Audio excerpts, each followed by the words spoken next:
Hello, and welcome to the Power Within podcast. I'm your host, Laurie. Today, I'm so thrilled to share this episode with Bryce Campbell with you guys. Bryce is an incredibly talented and driven young man, and I could have chatted with him for hours. I really enjoyed getting to talk to him about nature and about that internal guidance system and living your life unapologetically the way that you feel driven and inspired and not getting stuck in these, 9 to 5 ruts and living your life from a place of when's my next vacation. I think what Bryce has to share with the world is incredibly inspiring. And I think that there's a lot that can be learned from him. He has been through some very challenging situations in his own life, and he has come out on the other side in a very positive and beautiful way of wanting to share and let others crack open that parts of themselves to see the world, to explore, to understand themselves better. I love this conversation. I would actually probably say this is my favorite podcast I've ever been able to do, and it really made me remember that love that I have for this podcast, getting to have these types of conversations. And I appreciate so much the time that he shared with me to share with all of you guys. I hope that you learn a lot from this episode. I hope that you really truly enjoy it, and I love this because there's so much hope in the world knowing that there's just this younger generation that is living their life this way. Thank you so much. I hope you guys all enjoy this episode. Bryce, thank you so much for coming on the podcast. I'm so excited to have you on. Thanks for having me. So I wanted to have you on because I know that you're a nature enthusiast. You're very into hiking, nature, traveling. Can you share a little bit about yourself first for my audience? Yeah, of course. My name is Bryce. I am 23, 24 next month, actually. I am from Charleston, South Carolina, and I travel. I write about it. I share it in my email newsletter at brycetravels.com and on Instagram and TikTok. And yeah, I just share a bunch of the lessons that I've learned and what being in nature has to teach me, because I think it has a lot to teach all of us. Now, has nature been something that's been really important in your life, your whole life, or is there a point where it just became really vital for you to be out in nature and it helped you? Yeah, both, I would say. Growing up in Charleston, we were always at the beach or on the water like you do if you live on the coast. And so that was always a very important part of my childhood. And I would say it set a pretty good foundation. But growing up, I never did hiking or anything like that. That was always 4 or 5 hours into the mountains. And then going through my teenage years, actually, I really got away from it. I actually played esports video games. I wouldn't call it a sport so much anymore, but professionally for 3 or 4 years. And through that time, I got disconnected from nature. And then I went through a few things in my later teen years, and that's when stuff kind of clicked right about 17, 18. I was like, man, I got to get back into nature. Now, I saw a post where you were talking about how, you're working, but then it would be like, okay, I want to go at nighttime and spend my time with the stars. So, what about that was healing for you, to go from, okay, I've got to work a job and make some money, but I'm going to spend my evenings at night? Yeah, absolutely. So it really became, even more so than one night, it really became a seasonal thing, uh, which kind of showcases how it would work on the day to day. But throughout my life, I've always felt so much pressure and anxiety and worry. And then going out into nature, into creation, it's always been a very serene experience, something that recenters. So, in that sense, on the day to day, it would be, yeah, I've got a bad day at work. I'm a carpenter by trade, so that could be, working 8 hours in 120-degree heat in a wood shop with no air conditioning. Or it could just be mental exhaustion from whatever I'm going through at the time. And there's been a few pivotal moments, or longer scale, going into a job and having a bad experience for a year or two and then coming out of that and going, okay, I need something to drastically change in my environment. And that's a pretty difficult thing to do, but I can drastically change it by going into the wilderness, into the woods, and that kind of stuff. What I love is that, a lot of times as people get older, they have like their midlife crisis and they're like, oh, I want to do this. I really love that you're so young and you were like, I don't want to just be tied down to a job and have all this stuff. I want to travel and I want to explore. And I know that after you graduated, you got your van and you went to all the national parks. Can you share a little bit about that process, like how you knew that was something you wanted to do? Like what was the ins and outs of planning that and how you did plan to do all of that? Yeah, of course. So the first trip I took, even before that, I went to Clemson University and did a tour of the university when I was 17 or 18 in the summer before I would have gone to school. And I sat down with the advisor, with my dad, and he was saying stuff to me, but I'm not sure what he was saying. None of it clicked. I felt like I was in a trance. I just heard sounds and no words. And I got out of there and I was so overwhelmed that day. My dad and I went to the Zaxby's in Clemson's, which is a pretty iconic spot up there. And we sat down and my dad was like, yeah, I saw in there, you kind of zoned out. And I teared up a little bit. I was like, yeah, this is so overwhelming. Even just talking about going to school, I don't think that's in the cards for me. And he's like, all right, then we'll figure it out. And from then, I was working full time in fast food. Actually, I was homeschooled through high school. So the entire time from 16, maybe, or 17, I was working 50, 60 hours a week because knock out my school and I got nothing else to do. And I had money saved up and I had a pretty rough experience. I was, I guess we'll just go there, sexually assaulted when I was 17. And that's kind of where I hit a pretty low point in my life. I had stopped working that job and I was spending my days just in my car driving around town, going to boat ramps or going to watch the sunset, just filling my days that were empty with something to occupy myself. And it got really bad one day. I was sitting in my bedroom on the floor. My sister had just come back from Eastern Europe on like a 2-week trip she had taken. They've traveled way more than me, actually. And she was like, Bryce, I think you really need something to look forward to. So right then, I looked at my savings account and I had a few $1,000s. And I was like, okay, I'm going to go. So I booked a flight to Geneva, Switzerland on my own for 2 weeks, which is unfathomable. I don't even know if I would just drop everything and fly to a country that doesn't speak English today. And it's my job to do that. But I did it. And I came back from that. And that trip is where stuff really clicked. I was like, okay, I really felt peace in nature. So when I got back to the States, I went back to work. I worked in a surf shop for a few years under a gentleman who owned it, who was actually into building Sprinter vans, like as a side hobby and then kind of selling them. And he was building a Mercedes van out. And I had my truck, which was a Toyota. And he really my dad was very supportive of me not going to college. And then the gentleman I worked for was very encouraging of me going on a road trip. So it was kind of those two forces coming together.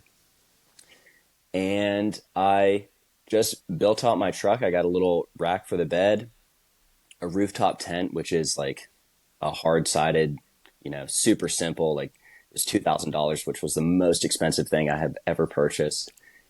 And I didn't plan that trip so much as I literally just felt like, okay, I have to go do something. I have to get out of my skin. I've got to get out of my head. And it was as simple as I found a photo of White Sands National Park in New Mexico, and I just put my Google Maps to that and kind of found a few places in between to spend the night, some public land in Kentucky, a national forest in Arkansas, and then a state park in Oklahoma, which is a crazy place to be. And I literally just left town. It was about as minimal planning as you could have. Now, I want to go back for just a moment when you said that you went to Switzerland. I am a very big believer of taking a trip to a place that you don't know anybody and you don't know anything and learning about yourself.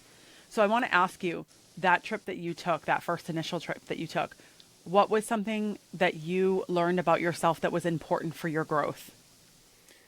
Absolutely. I think there's two or three things. One is related to what I now do for work is that trip I had an iPhone and I was like, wow, I have to get a camera because I'm in a place that's so incredible.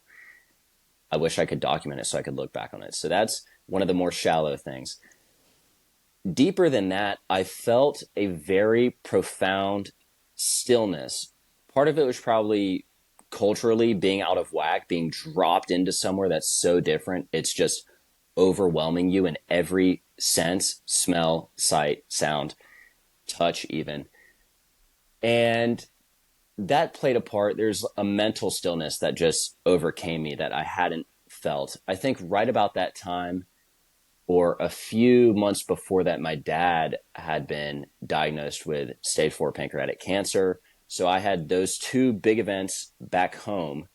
And when I was in those mountains hiking, I would stare over, I actually have a photo right on the wall over there. I would stare over a valley and there would be a glacier over there. And there was I had just been completely consumed by the environment around me, which was not something I'd really ever experienced before. Now, um, do you think that, like when you were just talking about like that stillness, because a lot of times when you go through, I know even my own self, I've had abuse and that kind of trauma, you tend to kind of live in this almost reactionary state for everything and everything. It's there's not this like calm and centered. It's more of like I'm going to distract myself with everything versus facing yourself when you're in. And I find nature also for me was something huge for me in that growth. So can you explain a little bit of your process of that? Like, did you have that time where you would try to distract yourself as well? And how did you know the difference between, okay, I'm getting in that stillness and I'm distracting myself? Absolutely. Traveling was, when I set out in the beginning, traveling was the distraction. So before I traveled, it would just be little road trips around Charleston. I would go drive. I would have a full tank of gas and I would just go drive half a tank of gas away from home and then back just so I would have something to do. So when I went to the Alps, that was even more so an escape and a distraction than it was. There was no conscious thought of like, oh, this could maybe help me get through what I'm working through. But what ended up happening was pretty much exactly how you laid it out. I had unknowingly tried to distract myself through travel, and what resulted was spending vast amounts of time in places with no distractions. And that leaves you with one little person to talk to. You just have yourself. And for me, just God and me sitting there in front of a glacier or something like that with no phone to scroll, no text to reply to, just unwanted focus on myself and the thoughts that were coming to me and having to face them one at a time. And so it did start out as a distraction. One of the benefits, and unfortunately for me at this time, I didn't want it, was the reflection of my own life, that every time I would stare at a mountain or a tree, there was only me looking back at me. And I had to sort that out. And that was a long process. Now, in that process, was there anything else that helped you? Like, I know, like I'm a meditation journal, faith type of person. Were there different elements that you were able to incorporate with nature to help you like get through those times? Yeah, absolutely. I think for me, the biggest thing was there was no, I was 17 or 18 at the time. So there was very little, like, I hate to use the word thought because I was thinking, but there was very little like intentional knowledge of, oh, I could, you know, studies show that journaling is good for you and having gratitude in this stuff. That never crossed my mind. So it was absolute brute force for the little bit. And growing up, I grew up Christian. So I had a concept that there was something greater, that's kind of a universal principle everybody accepts nowadays. But at 17, I was figuring the world out on my own. So there were times in that stillness, especially there was one time on the other side of those trips, I was in the mountains of Tennessee, and I don't know what came over me. It was a rough night. I felt very alone. I had friends growing up, but as I didn't go to school and I started working full time, I didn't really have any friends at all. I felt very lonely. I was again faced with the reflection of myself sitting in the woods. And through that, at that one night in the mountains of Tennessee, I really broke down. And that's actually where I had, your come to Jesus moment where you're like, oh my gosh, I'm so lost and so confused and so beaten and so battered. There is nothing else to do. And from that moment forward, then other practices started coming into effect. But on that point, it really took getting so absolutely hammered by life before I could break down and really absorb what I was even going through. I think a lot of times that's like that's kind of like what all happens to all of us. Like you kind of hit that rock bottom, and you're like, okay, there's only so many things I can do now, and it's sometimes it's overwhelming, those feelings. Now, have you found being in nature helps you to? I don't know. I feel like for me, like when I'm in nature, it has. I used to say to everyone, like, when you get to the top of a mountain and you look out and you can see how vast it is, and like, just it feels like heaven. For me, I would always say it feels like heaven on earth.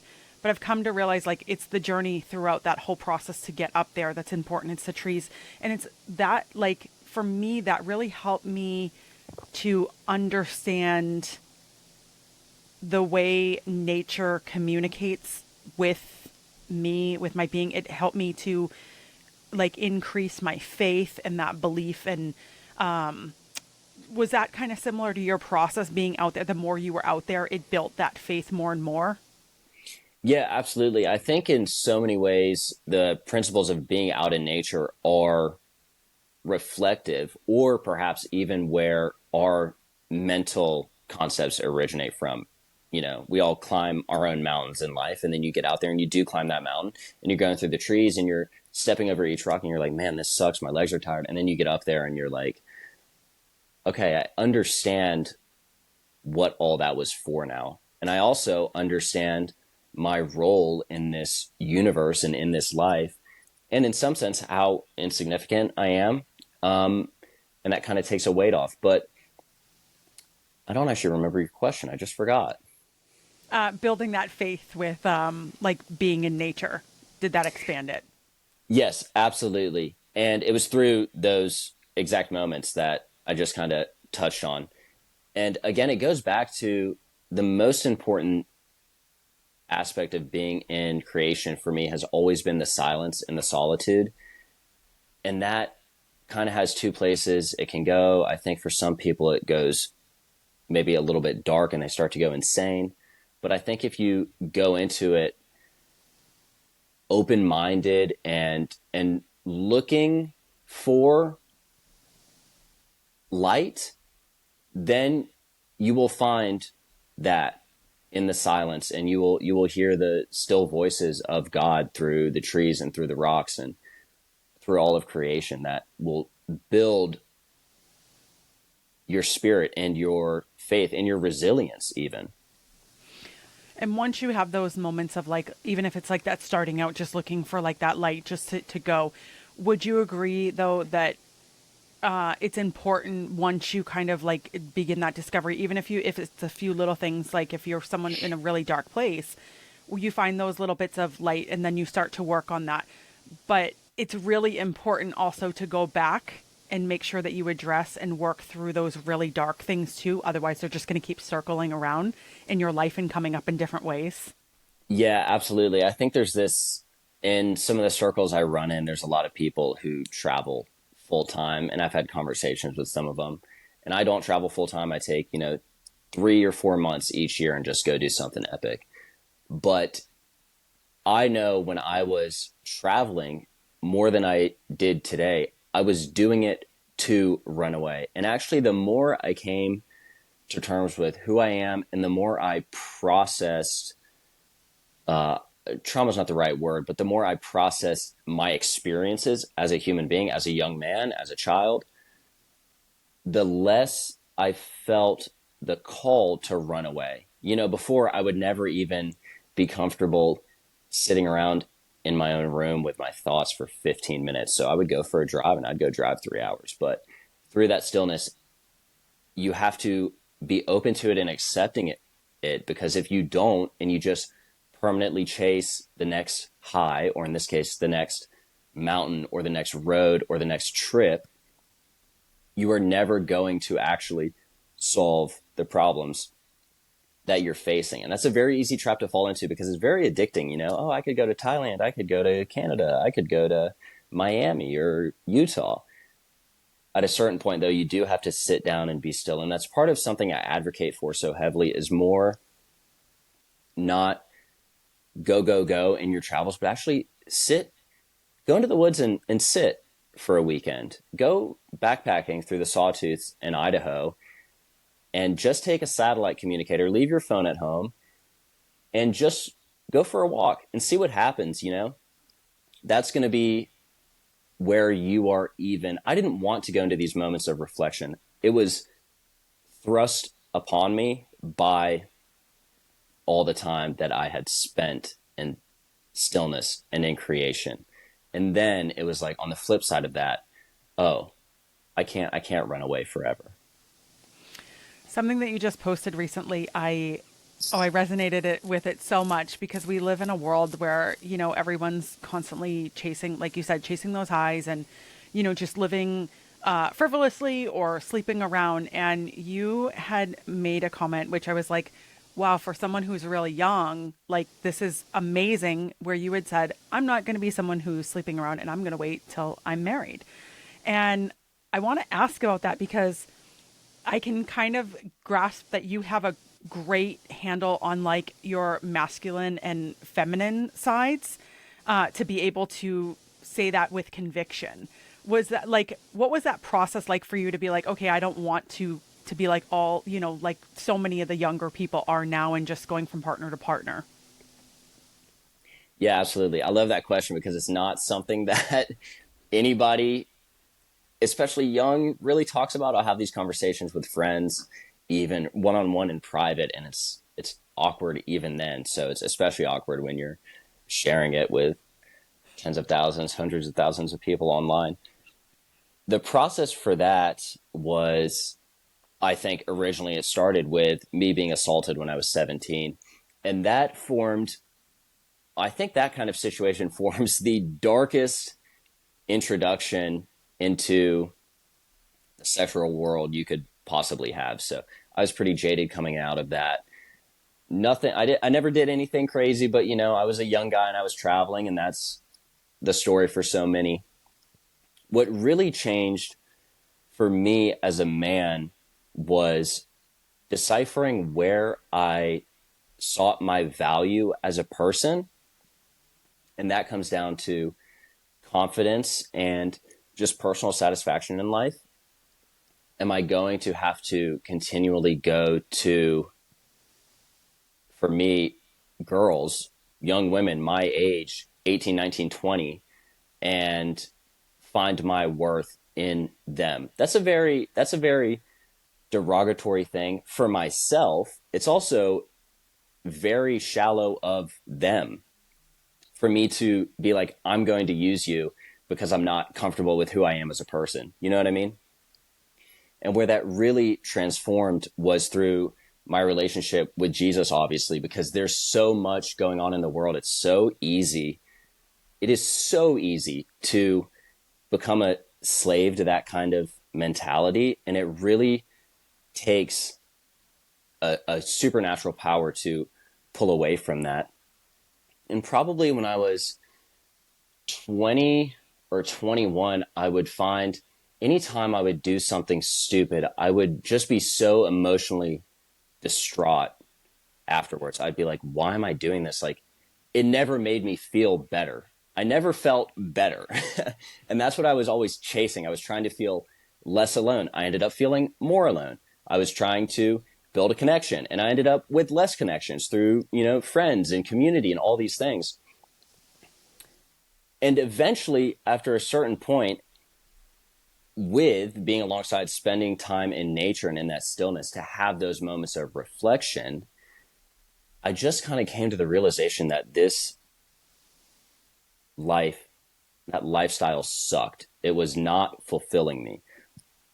And on the contrary, I found that actually exercising restraint and, looking at women with more respect, not as a tool for ego validation, but as women, and I think that goes the other way. If you're a woman, looking at guys not as tools, but as guys who are like human beings on this planet with a purpose, a divine purpose, and family, and a mother and a father, and all these things.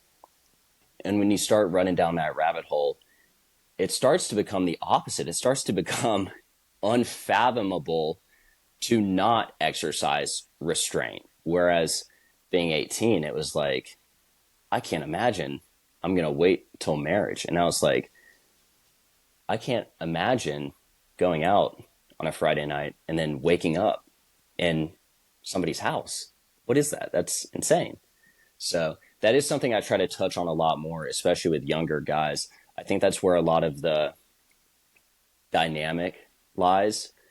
I'm sure I'm not a woman, but I'm sure women are told things, but guys are, it's so hammered into our culture. Like, this is what you have to do to become a man.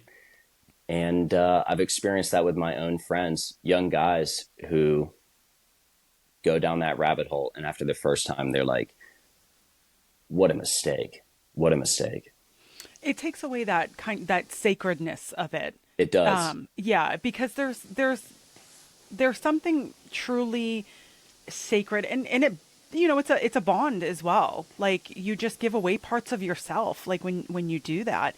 And so I think I was so excited when I saw you do that, because I'm like, wow, I'm like the younger crowd, yay! I'm really happy for this, because I do sometimes feel looking out, I'm like, okay, that sacredness is being lost to just sell yourself now. So I think that that's a great, and I love that you're opening up that conversation, and having it with your friends, and sharing that on social media, because I feel like we've kind of lost that value system of sacredness. Absolutely. I think there's two things. I get anytime I post about that, which I don't do too often because my mom does follow me on Instagram and Facebook, so it's a little awkward to mention it. It gets weird around the house. But when I do post about it, I get the most insane messages and comments from young women who are like, thank you for saying this, because it doesn't seem like anybody's even talking about this. More so from young men who are like, I get it now. I had a guy who messaged me one time, and he said, I've slept with over 100 women. Like, reading what you wrote, it finally dawned on me, like, that wasn't fulfilling me. And so there's a beautiful thing in that, and sharing my struggles in the past, and now on the other side, for years, my deliverance, for lack of a better term. There is motivation and inspiration and relation for other people. And I think that soul connection that you kind of touched on is not mentioned anywhere in culture. It's not something anybody's told. You're just told, especially living where I live in a college town, you're just like, we're going to the bars tonight, go get some. And nobody goes, well, not to get the studies, but the studies are insane. They reflect what scripture tells us, which is that sex is a bond between a man and a woman. And there's something divine about that. You give up part of yourself. And the more you do it, the less you have to give up, because you just give it up and give it up and give it up.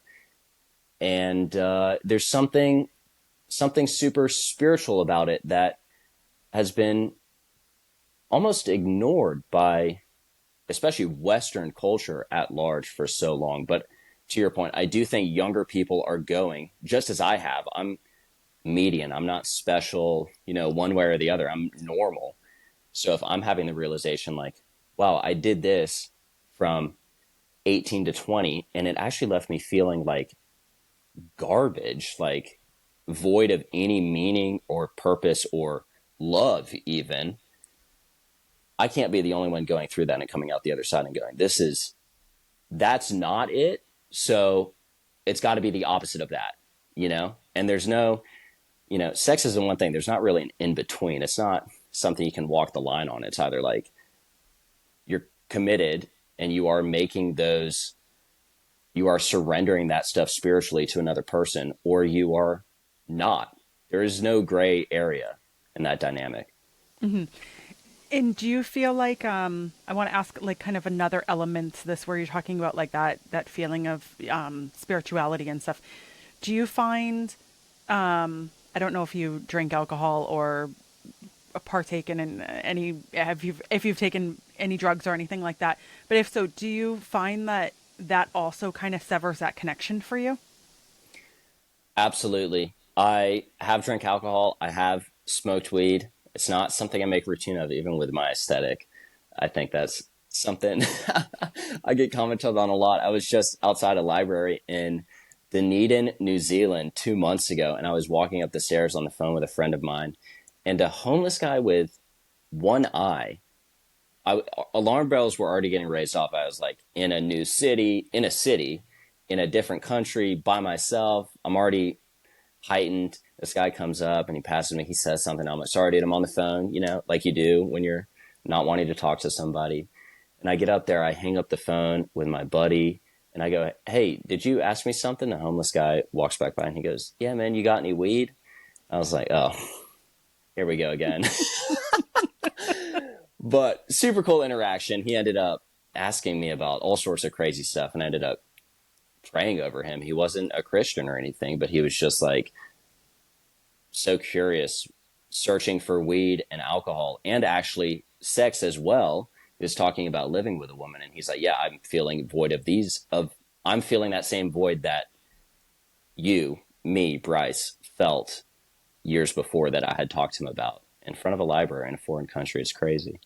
But the drugs and the alcohol do numb you. I think that's widely known, if you're smoking weed, everybody knows what it's like to talk to somebody who's high on weed. They're numbed 100%.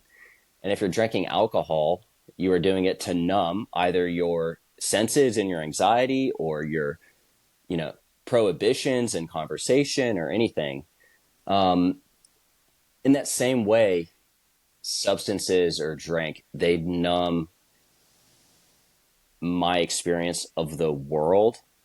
The sky is less blue if I'm drinking or smoking. Food's probably not a good example because people who smoke weed love food, but everything else is less. It's less raw. I'm filtering it. Just it's no different than looking at the world through your phone. If I look at the world when I'm drunk, I'm seeing a different world than what is really there. I'm not seeing the world. I'm seeing a fake world. It may be more comfortable if I'm smoking weed. It may be more relaxing, but it is not the world that God created for us and that my eyes were created to see and to experience. And there's so many ways that goes.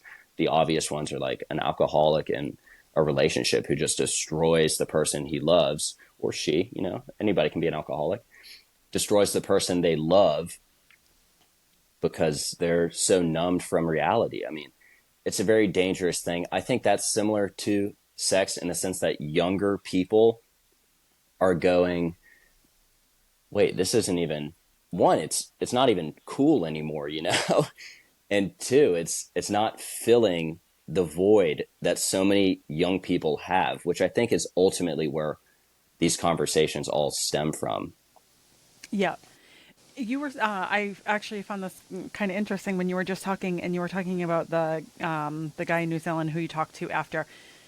Do you get like on your travels, do you get like a feeling when you go by someone, or you meet someone and you're like, okay, I'm meant to like talk to this person or have like a more in-depth like interaction than just a casual hey, or you know. 100%, 100%. I love that question. There's been a few prime examples. The homeless one-eyed guy in New Zealand is the most visual, that is easiest to explain. But I was in North Carolina after Hurricane Helene. I do part of my work, besides influencing, whatever that even means, is disaster response work. So I do provide something to the world. I was in North Carolina after the hurricane, and I was in Home Depot with my boss at the time, and we were picking up a leaf blower to help clean up some of the places we were working in. We were doing water filtration. And the gentleman comes over. He's late 20s, has a service dog, which is automatically, sets him out from the crowd, a little golden retriever. And he's helping us with the leaf blowers. He's like unlocking the cage. I remember us talking to him, making, dumb Home Depot small talk that you make, like, I want the DeWalt one and not the Makita one because it's blue or whatever. DeWalt's yellow, but anyways. I felt this immense tug in that moment to not walk away and to keep talking to him. I can't explain it, but it's just like when you're supposed to do something, you have to do it and you don't want to. But I was in this conversation and I could not for the life of me think of something to say to continue talking to this guy. And we had work to do, which is, a pretty valid reason to get out of there. So we ended up going to the cash register, ran into some problems with the card. So I'm sitting there, I'm still thinking like, oh my gosh, I got to go talk to this guy. And I don't know why or about what. And we end up walking back out to our truck, and I get in the cab, I'm driving, and I'm about to press the push to start, and it's just like a wall. Like I can't, my finger won't even go. And I tell my boss next to me, who's a pretty understanding guy, I go, I got to go talk to that guy. And immediately he picked up and knew exactly what I meant. He's like, all right, man, I'll be waiting here for you. I go back in and I'm running up and down the aisles in Home Depot in my work boots, which are very heavy boots to be walking around in. And I'm trying to find this guy. I'm asking other Home Depot employees, hey, have you seen the guy with the dog? There's only one of them. And everybody's like, no, I don't know where he is. Eventually I see him darting across an aisle helping somebody else. And I chase him down and I pull him by the shoulder. I forget his name at the moment, but pull him by his shoulder and go, hey man, can you help me with the leaf blowers? And we walk back over there. I'm making up some absolute BS story, trying to figure out what I'm going to say. Eventually, I just get to talking to him. He's a veteran in the Marine Corps, young guy, 30, 28, something like that. And after the hurricane, before the hurricane, he had addiction problems. He was getting help through the VA. He was doing okay. After the hurricane, all of that stuff had been disrupted and he was turning back to substances. He had slipped up a few times. And come to find out, that's obviously why I'm supposed to talk to this guy. We talk.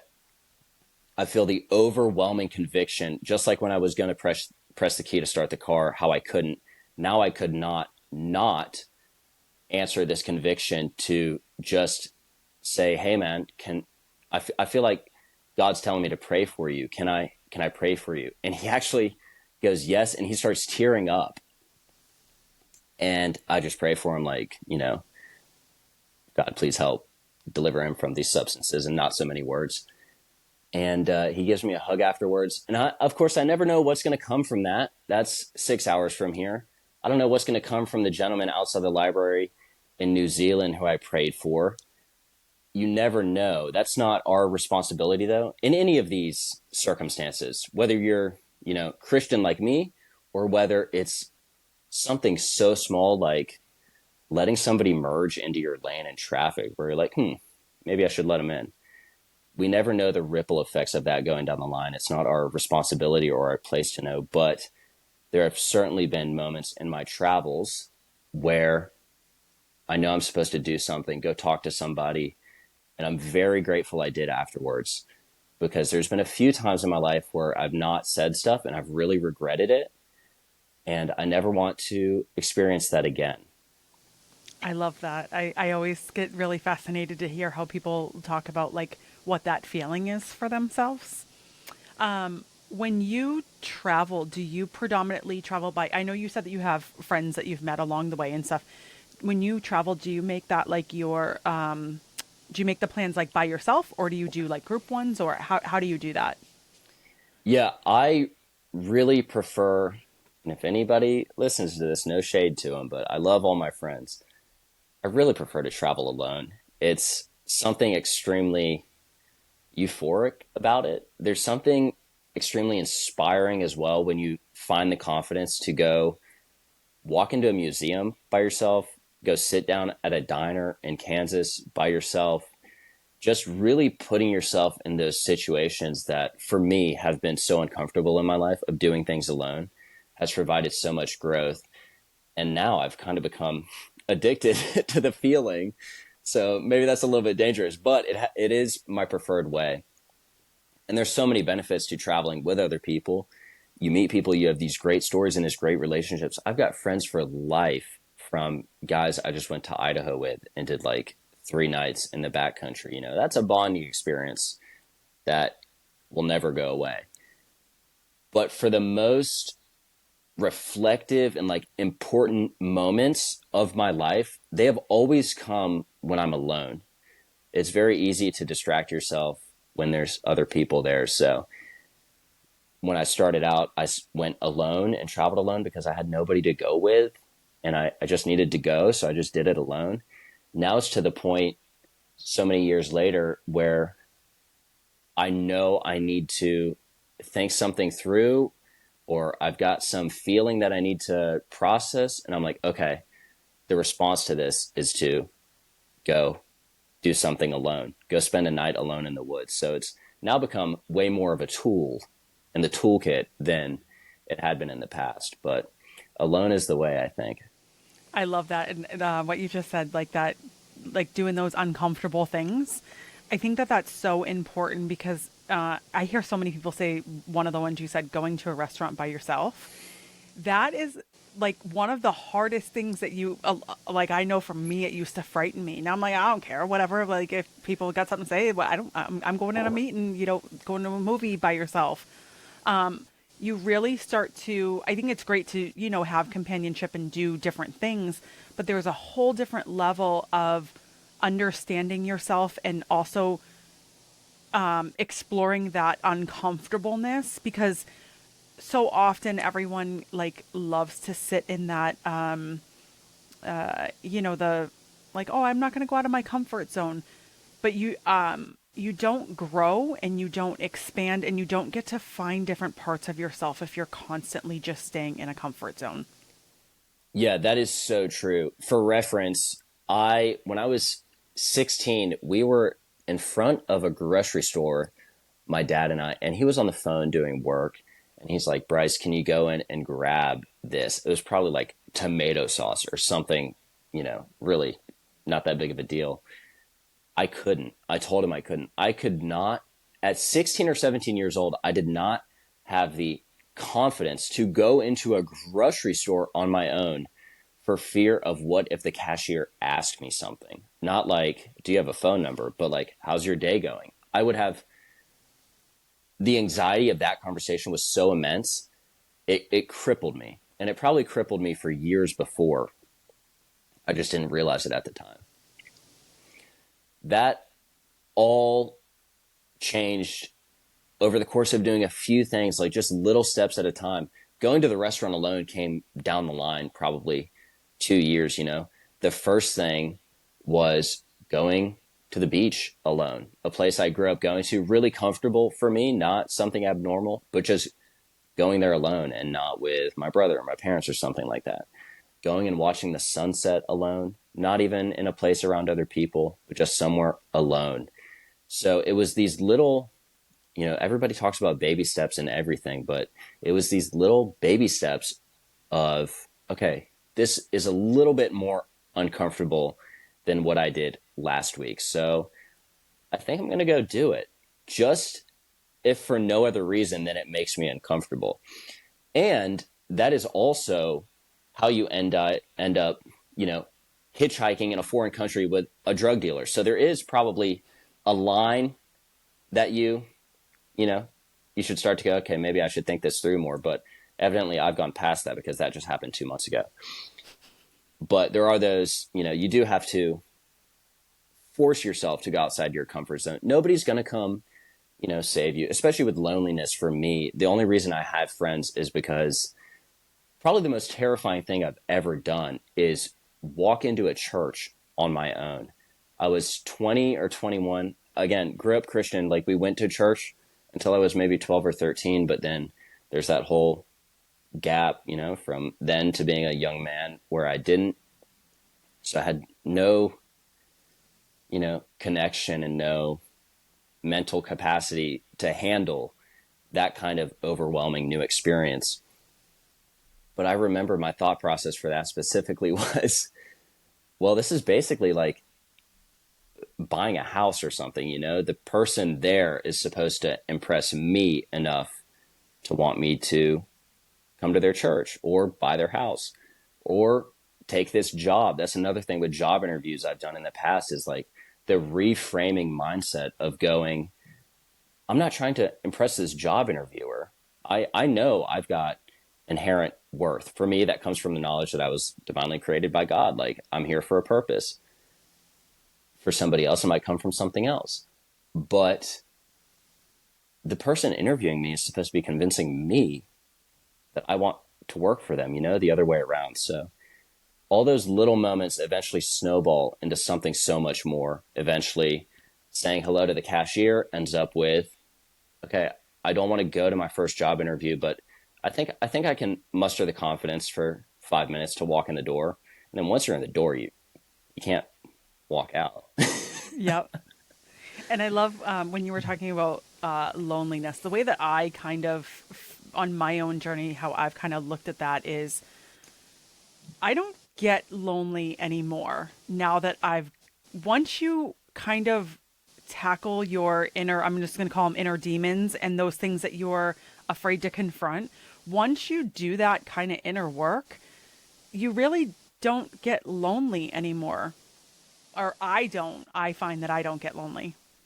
No, I think that's a very astute observation. It's like that for many things I've found. Like, for loneliness, I could go, I mean, I guess it kind of says itself by talking about how I still prefer to travel solo.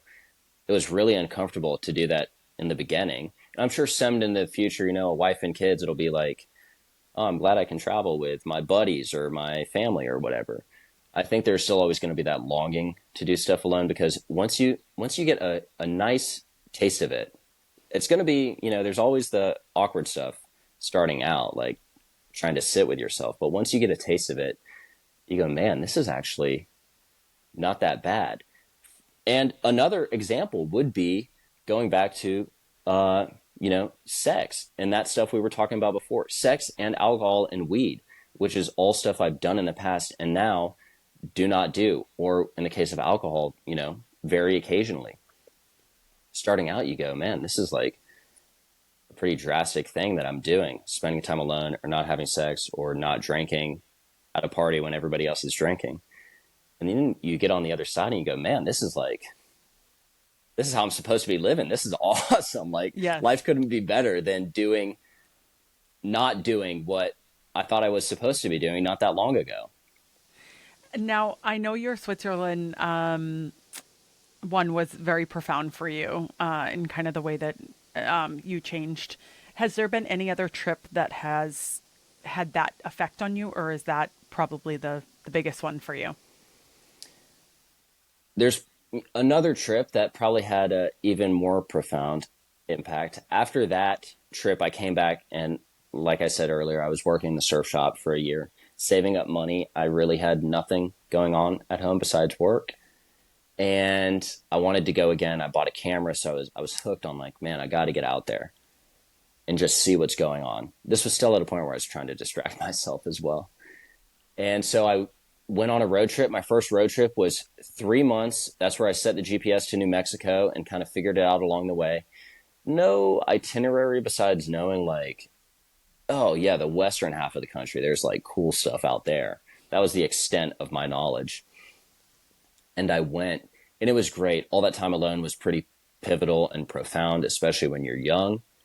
But the most probably important moment of my life, or one of them, happened when I was in Idaho. I was camping. I started in New Mexico and I went north, and then I was coming back through South Dakota. So kind of like a horseshoe shape coming back east. So this would have been on the tail end of my trip.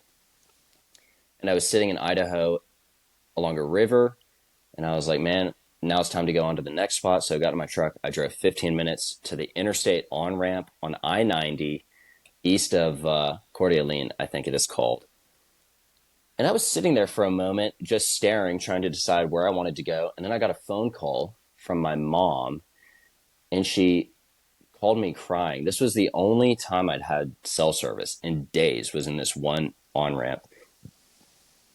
And she called me and told me that my younger brother had taken his life. And I yelled, like, what? And the only thing my mom said was, don't yell at me, I'm your mother, which is very a motherly thing to do. And there I was, hung up the phone, and I had to find out how to get back. And I did. I ended up driving east into Montana and then finding a flight west out of Spokane. So I had 5 hours of driving from this phone call to when I flew out. Thank God, because the solitude and the open space of being in my truck in the interstate, I went through the stages of grief in the cab of that truck in those 5 hours. Absolutely. Coming out the other side, obviously, my life was a mess, but having that arena of stillness to be able to process that immediately afterwards was unbelievable.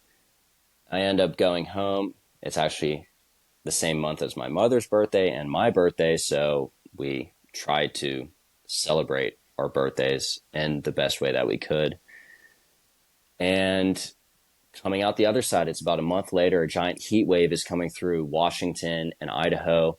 Temperatures well above 100. So I'm like, I got to get back to my truck. I've got like propane and all this explosive stuff in the cab.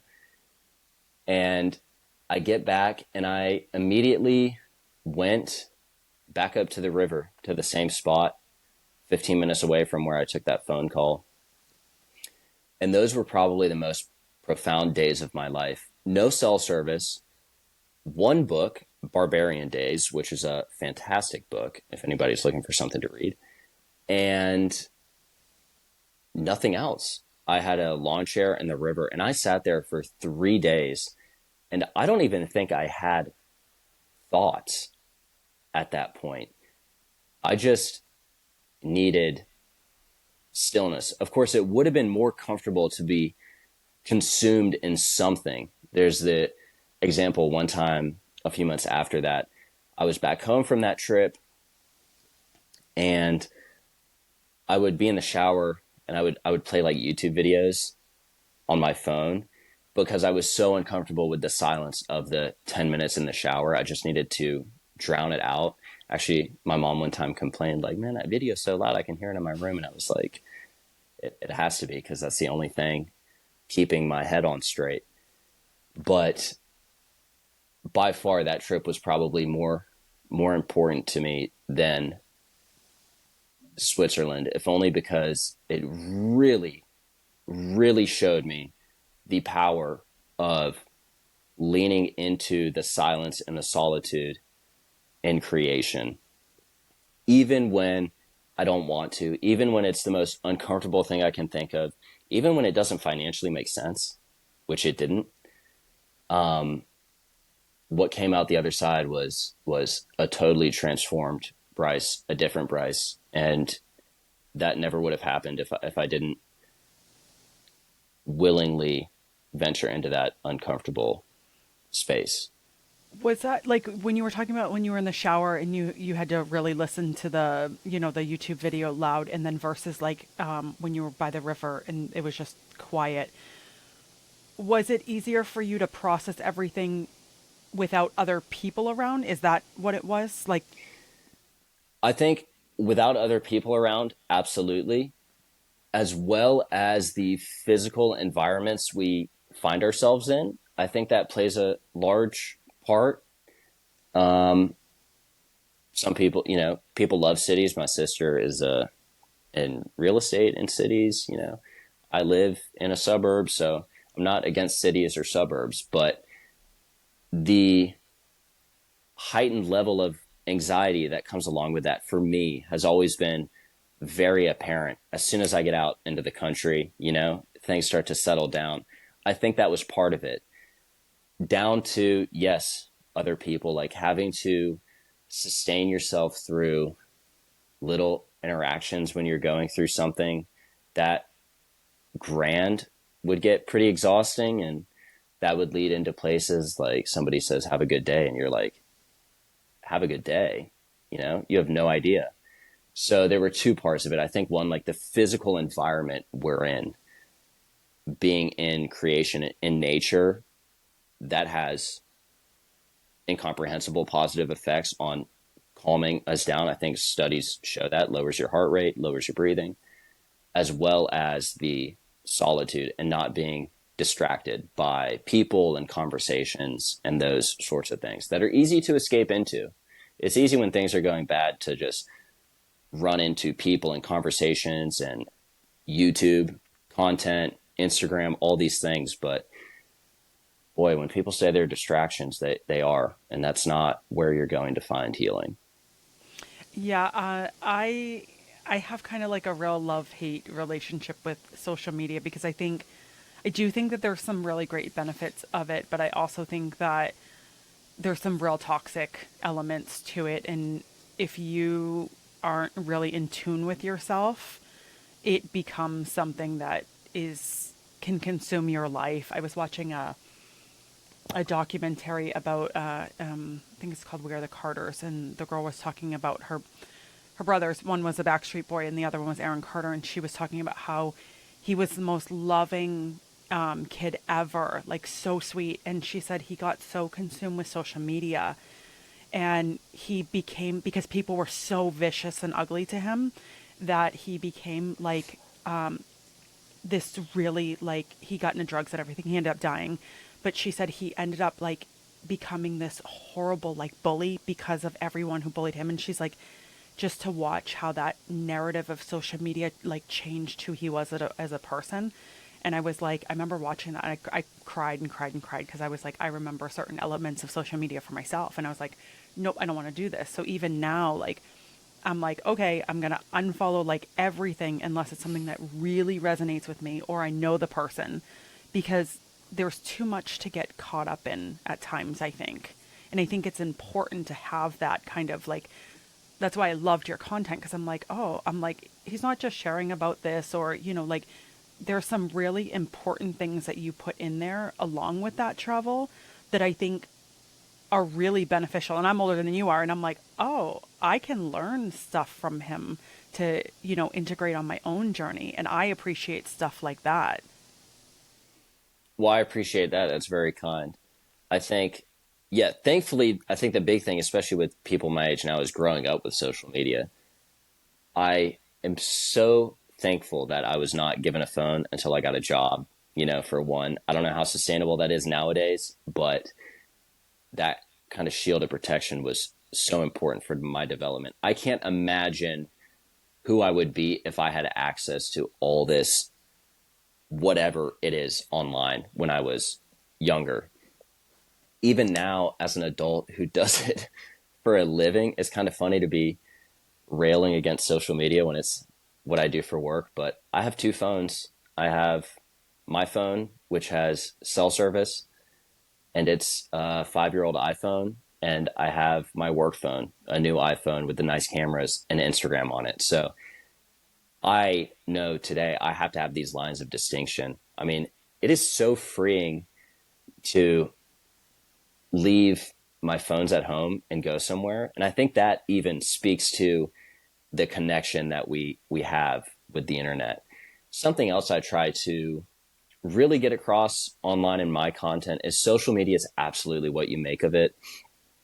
To an extent, there are algorithms in place by pretty evil people, especially on TikTok and Instagram, where they feed you. I remember reading a study on TikTok. The algorithm doesn't feed you stuff you like. It actually feeds you stuff that kind of pisses you off a little bit because you stay on the app a little bit longer. So it'll give you like three things you like and then something that pisses you off. And then it'll rope you back in. And it's like these ups and downs. So there's malicious work at play, but there isn't everything in this world. And we have to be kind of aware of that. So social media for me has been overwhelmingly of benefit. The friends I've made, the places I've gone, the things I've done. But there's a very real underlying, dare I say, evil in it, inherent evil nature in kind of that level of superficial connection. I mean, when I'm posting, I don't do this now because I'm, grown up a little bit, but when I was like 20 and had acne on my face and I'm photoshopping out a pimple before I post it on Instagram, and I'm not even a young girl who they're told by these algorithms that's what they need to do. I'm like a guy, like why should I even care? And even I'm falling for it. I think there's so much going on there. And even with some of my friends, for instance, who got off social media for Lent, that was like the thing they gave up.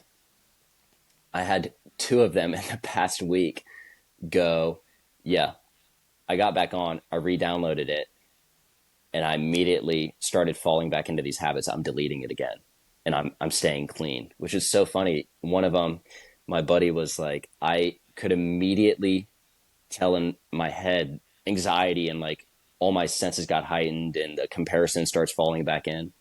He goes, I deleted that sucker right back. I was never more at peace than when I was on Lent and not on Instagram.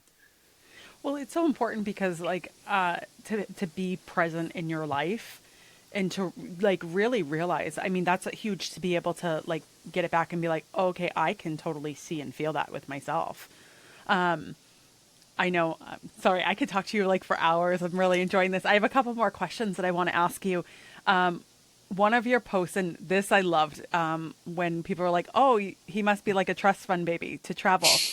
This is something that I can relate to and love. And I really appreciate it because I'm someone when I travel, I don't care. Like my money will be like to essentially like maybe like grab something at the store to eat or whatever. Like I'm going to be out Yeah. exploring those parks and, the lakes and the mountains. So when I travel, I tend to really budget or, it's not high cost. My trips are never high cost. So I loved how you shared about that.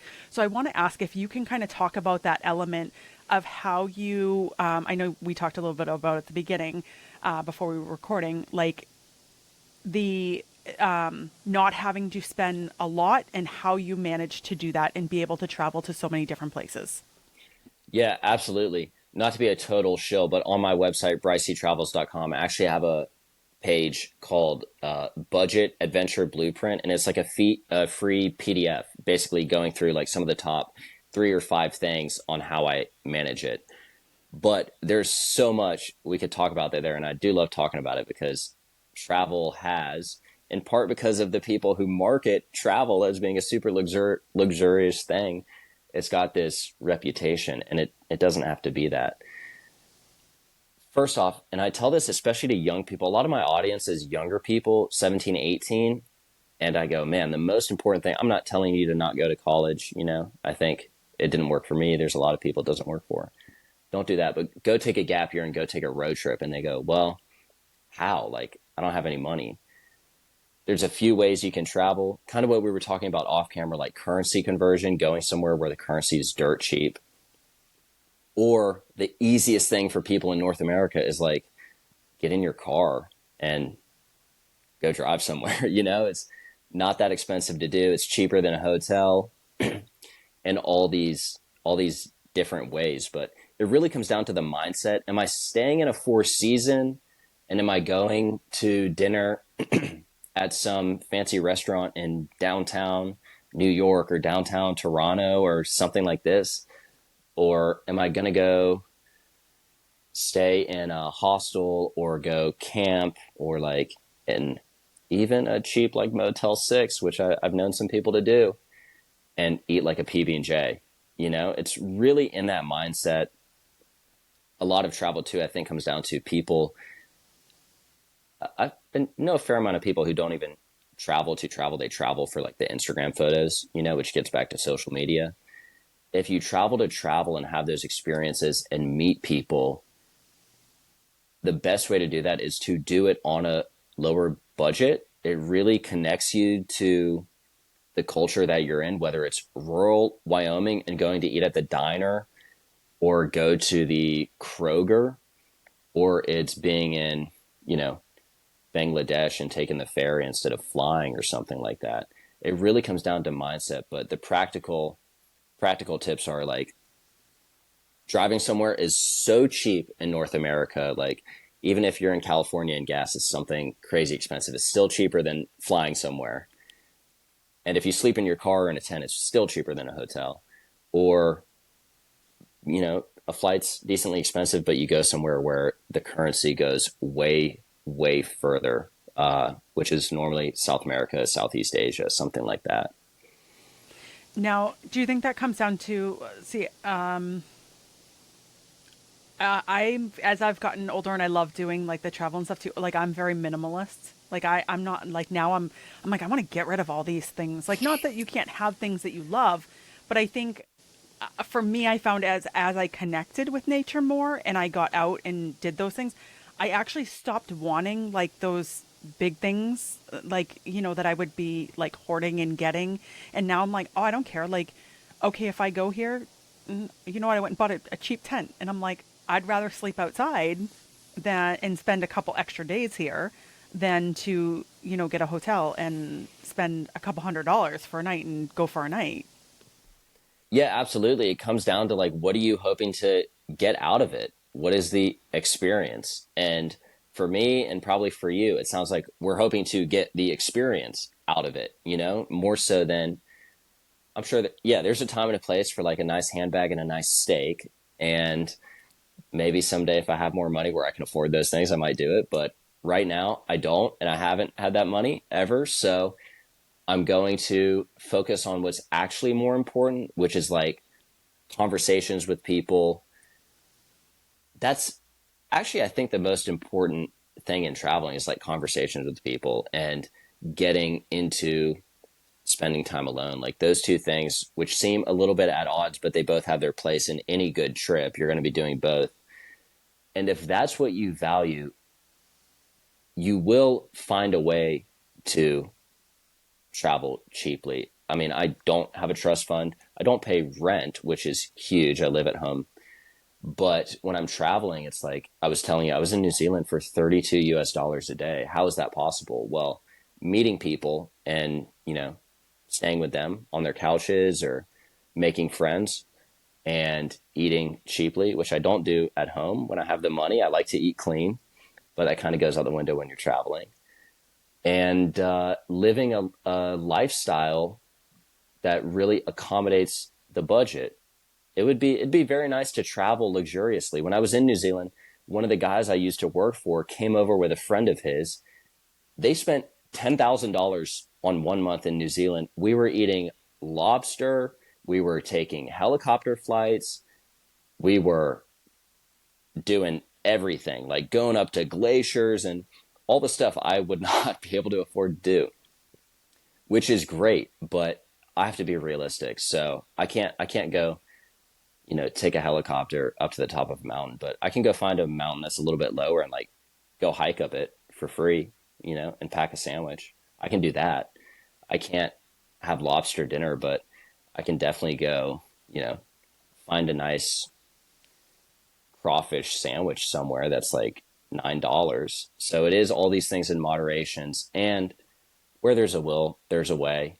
I do like to share a lot of the stuff on my socials and on my website because it's like so many little things you never think about, even down to, you know, where do I get water, which is a lot of people when they're traveling, they're buying, especially in the States, they're buying the 24 packs of bottled water, which is expensive and clunky. And you're like, no, you don't have to do that. You can go get water for 35 cents, you know, and then you're saving money every single day. So all these little things kind of add up as well.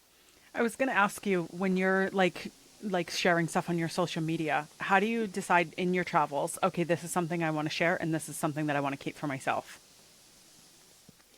That's a good question. There are certain moments when I'm in them where it's kind of crazy now because a lot of times I am living my life and I'm thinking, oh, I could write about that. That would be something I start to think in the sentences that I would write and how they would appear. But then there's certain moments that I'm in, and there's just some inherent knowledge, whether it's like a good conversation or a really pretty sunset that I'm like, this is so pretty. I'm not even going to pull out my phone or my camera to take a picture. I kind of want it to just be something that once was. That's a like conscious decision I have to make a lot of times. With certain things like the messages on budget travel or, you know, going out and finding the courage to do these things, it's kind of a repetition thing because I'm really trying to get the point across. Like, no, you don't have to be rich to go hike something. You know, you can go do it with a pair of tennis shoes. And then there's other stuff like, for instance, when we're talking about drugs or alcohol or weed, which I just wrote something about, or sex or these other kind of more deep topics, more spiritual topics. I really feel like I'm not even writing about them or sharing them. They're just messages coming straight through me, and I'm just the hands, you know, putting them out there. So a lot of the messages I share, probably even a majority, are not things that I'm consciously choosing to share. It's almost like I'm just being used to share them. That's amazing. I love that. My last two questions that I ask all my guests is, do you believe in fate, or do you think that everything's predetermined? And I know that fate means predetermined, but I look at fate kind of as more of like a chance or, you know, something happening. So, uh, what are your thoughts on that?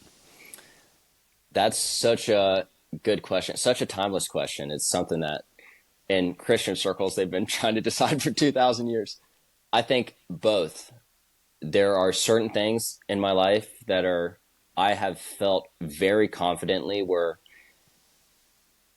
predetermined, not in the sense where, not in some, you know, crazy, incomprehensible sense, but like where I've been in a moment and I've done something that I didn't even want to do because I had to do it. There was some, you know, for instance, going into my first job interview, I was driving there. I was two turns away from turning in.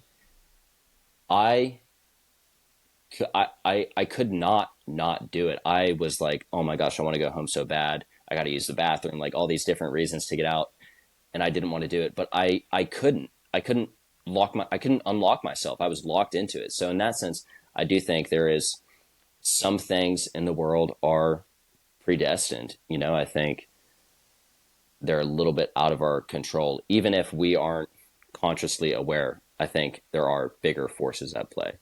On the other hand, there's absolutely free will. I don't, you know, I was uh, getting wings the other night with a group of people, and one of the guys had three drinks, three decently strong drinks, and he's like, do I look good to drive home?" And I was like, "No, dude. We live in the same place. I'll give you a ride back to your house, and tomorrow I'll give you a ride back to your car."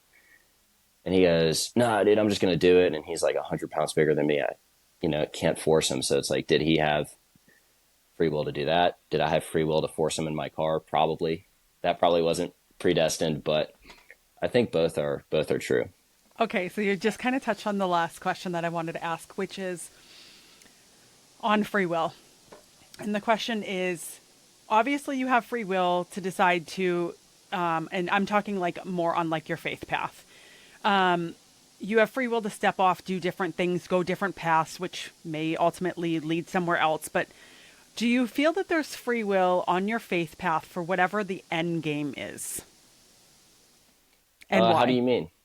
So, so like people who like when they, when they believe in God, they're like, I'm gonna follow the commandments. I'm gonna, I want to go to heaven. I'm gonna follow God's will.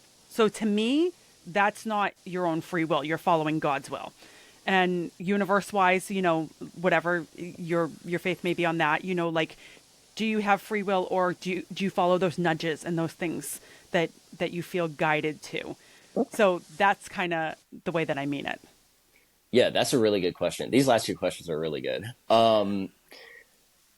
I think it is, and I can only speak from my examples as a young Christian man now who does believe in Jesus Christ. There are these moments of contradiction in between like what I want and what God wants. Probably not just a few moments, probably the majority of the time. But there are also these moments where I might not even know it, or I'm consciously making a decision sometimes, but I am surrendering to God's will. And then, it might not even be, for instance, with my job. I don't think at 18 I would have been like, yeah, I'm going to be a writer online and make, you know, emails and Instagram posts. And it was never really a sure thing. It was never very confidence inspiring. And you definitely get weird looks when you're 19 years old with 1,000 Instagram followers and going like, yeah, I think I'm supposed to do this. But God's will for my life was something vastly at odds with what I could comprehend or what I could understand. And there's an old adage that goes, the safest place to be is not in whatever you want to do. The safest place to be is right in the middle of God's will for you. So if they line up, that's fantastic. Your will and God's will. A lot of times they don't. And you have to submit. You just have to go, I don't even know what's best for me. I don't even know what the best thing I could eat for dinner is, let alone figure out the plans for my life or what I'm going to say in this conversation or who I'm going to go talk to, like all these things. So there is ultimately, I do believe there is this final destination, end goal that we're all striving to get to one way or another. I think it is about surrendering our will and what we want to, for me, the will of Jesus. But I think for a lot of people, they misattribute it or describe it as like the will of the universe. Like everybody knows there is our what we want and there is what something out there wants for us. And it's just kind of being at peace with that conflict right there and surrendering. I love that. That's amazing. Thank you so, so much for making the time to be on here. I have loved talking to you. Thanks for having me. I appreciate it. Thanks.